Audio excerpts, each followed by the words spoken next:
بسم الله الرحمن الرحيم. الرحمن علم القرآن، خلق الإنسان، علمه البيان. الشمس والقمر بحسبان، والنجم والشجر يسجدان، والسماء رفعها ووضع الميزان ألا تطغوا في الميزان وأقيموا الوزن بالقسط ولا تخسروا الميزان. والأرض وضعها للأنام، فيها فاكهة والنخل ذات الأكمام، والحب ذو العصف والريحان.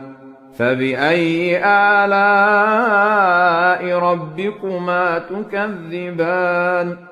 خلق الإنسان من صلصال كالفخار، وخلق الجان من مارج من نار. فبأي آلاء ربكما تكذبان؟ رب المشرقين ورب المغربين، فبأي آلاء ربكما تكذبان؟ مرج البحرين يلتقيان، بينهما برزخ لا يبغيان. فبأي آلاء ربكما تكذبان؟ يخرج منهما اللؤلؤ والمرجان. فبأي آلاء ربكما تكذبان؟ وله الجوار المنشآت في البحر كالأعلام. فبأي آلاء ربكما تكذبان؟ كل من عليها فان، ويبقى وجه ربك ذو الجلال والإكرام. فبأي آلاء ربكما تكذبان؟ يسأله من في السماوات والأرض، كل يوم هو في شأن. فبأي آلاء ربكما تكذبان؟ سنفرغ لكم أيها الثقلان. فبأي آلاء ربكما تكذبان؟ يا معشر الجن والإنس إن استطعتم أن تنفذوا من أقطار السماوات والأرض فانفذوا، لا تنفذون إلا بسلطان. فبأي آلاء ربكما تكذبان؟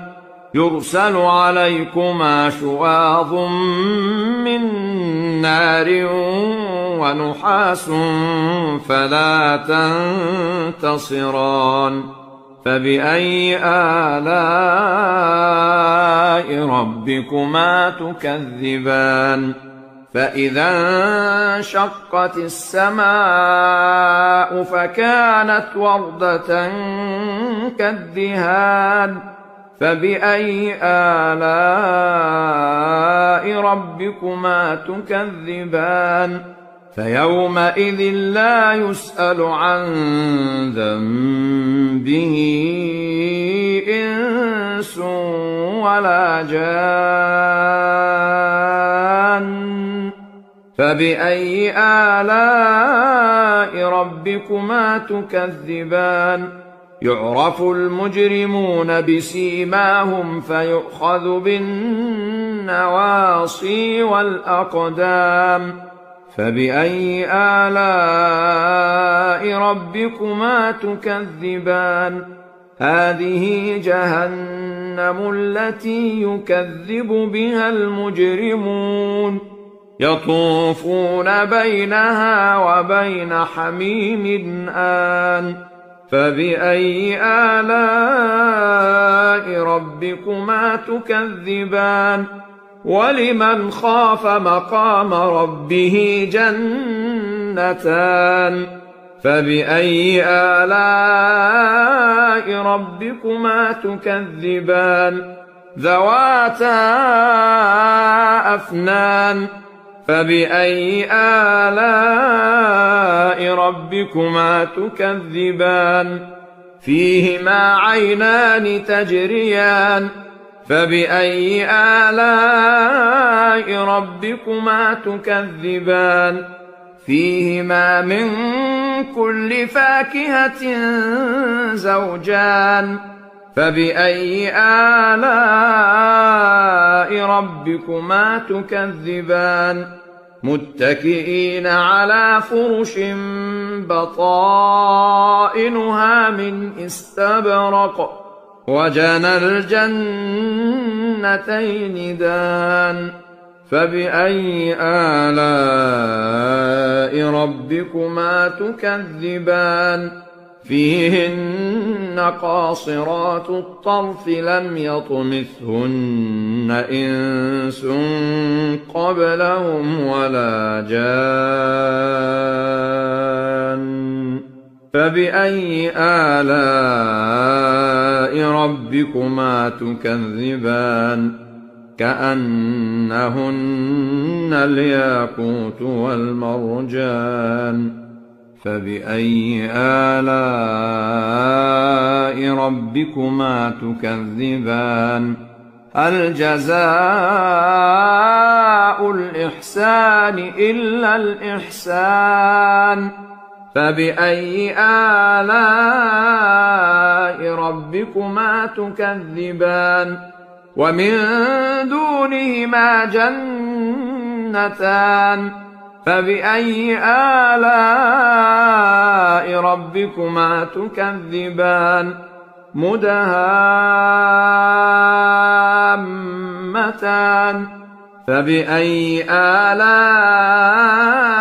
ربكما تكذبان فيهما عينان نضاختان فبأي آلاء ربكما تكذبان فيهما فاكهة ونخل ورمان فبأي آلاء ربكما تكذبان فيهن خيرات حسان فبأي آلاء ربكما تكذبان حور مقصورات في الخيام فبأي آلاء ربكما تكذبان لم يطمثهن إنس قبلهم ولا جان فبأي آلاء ربكما تكذبان متكئين على رفرف خضر وعبقري حسان فبأي آلاء ربكما تكذبان تبارك اسم ربك ذي الجلال والإكرام